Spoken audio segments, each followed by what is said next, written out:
चला तर मंडळी, आज एक मस्त अशी रेसिपी तुमच्यासोबत शेअर करतेय। बाहेर मस्त थंडी पडतीये आणि या थंडीमध्ये पालेभाज्या सुद्धा खूप छान येतात आणि माझ्याकडे पालक घरी होताच, तर म्हटलं चला आज आपण ना पालकपुरी बनवूया।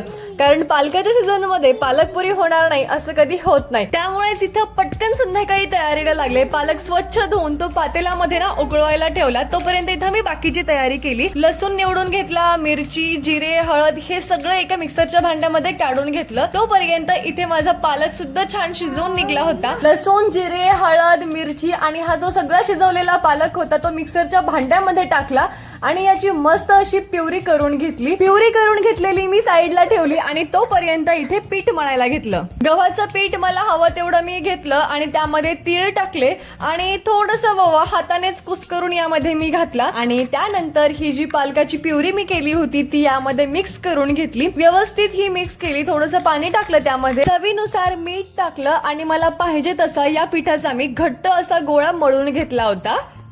आता मला ना इथे आम्हाला दोघांपुरत्याच पुऱ्या बनवायच्या होत्या, त्यामुळे मी इथं 4 ते 5 चपातीला आपण जेवढं पीठ घेतो तेवढंच पीठ घेतलं होतं। जास्त जर पीठ झालं ना तर ते वाया सुद्धा जातं, त्यामुळे मी इथं मापातच पीठ घेतलं। व्यवस्थित तेल लावून सगळं क्लीन करून त्याचा छान गोळा तयार करून घेतला आणि नंतर इथे ना मी मला हवा तेवढा छान एक गुलाबजामुनला आपण जसा गोळा घेतो तेवढा मी गोळा घेतला आणि इथे छानशी त्याची एक पुरी लाटून घेतली आणि तुम्ही बघूच शकता श्रव कशी किचनवर चढायला पाहतीये। तर तिला बाजूला ठेवलं, तिच्या बाबांकडे दिलं आणि मी इथे मस्त पालक पुरी बनवली होती।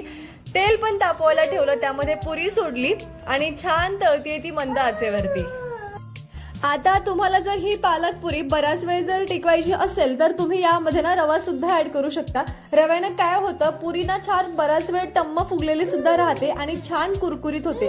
आता मी तो ऍड नाही केला, या अगोदर मी रवा घालून सुद्धा पुरी बनवून पाहिली होती, त्यामुळे म्हटलं आज ना तशीच बनवून पाहूया आणि खरंच खूप छान या पुऱ्या फुगत होत्या। आणि मी पुरी बनवतीये आणि इकडे माझा नवरा तिथे पडू पण देत नव्हता, एक एक उचलून गरम गरम खायचं त्यांचं काम चालू होतं।